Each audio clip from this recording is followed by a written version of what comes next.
Buat teman-teman nih yang lagi galau cara memperbaiki atau menyembuhkan beberapa tanaman hiasnya di rumah, atau tanaman-tanaman hortikultura ataupun tanaman buah ya, yang sedang mengalami penyakit jamur atau serangan hama kutu, lalu serangan hama-hama yang lainnya ya, atau penyakit jamur busuk akar, busuk batang dan lain sebagainya. Pokoknya macam-macam dah.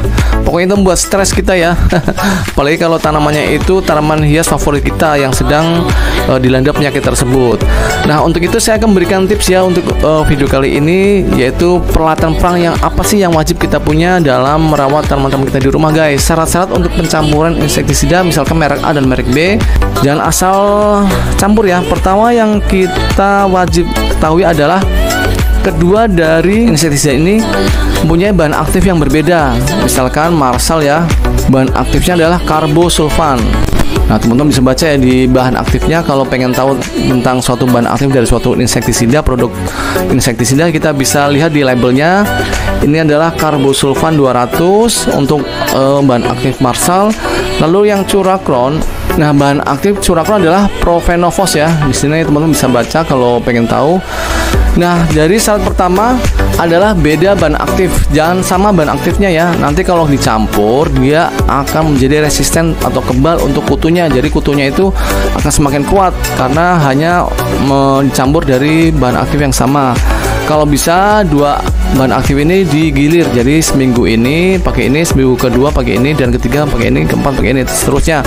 Karena untuk mencegah namanya resisten atau kekebalan pada hama kutu yang menyerangnya. Lalu yang kedua adalah beda cara, yaitu misalkan untuk Curacron itu sistemik ya. Jadi kalau kita semprot itu meninggalkan di daun, lalu apabila ada kutu yang baru datang, dia memakan daunnya akan mati, akan mengalami yang namanya keracunan di lambung. Itu untuk Curacron sistemik. Lalu untuk Marsal itu lebih kepada kontak ya. Jadi kalau ada kutu kita semprot lalu mati. Kalau datang lagi kemungkinan hama kutunya tidak akan kenapa-kenapa ya, karena sifatnya kontak. Nah, sekali lagi itu beda sifat ya untuk kedua jenis insektisida ini. Lalu yang ketiga ini adalah fungisida anti Jerman untuk penyakit semuanya ya, bisa hampir semua tanaman jenis penyakit, bisa dari bercak daun, busuk batang, belas pada tanaman padi dan lain sebagainya.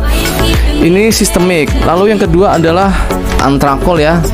Antrakol ini sifatnya kontak, beda dengan yang anti Jerman ini ya. Ini adalah sistemik, ini kontak dan beda bentuk, ini tepung, yang ini cair.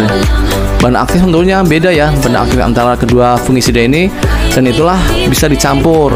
Lalu untuk sasarannya juga lebih majemuk untuk anti Jerman ya, lebih banyak semuanya bisa didapatkan dari semua penyakit fungisida. Lalu untuk antrakol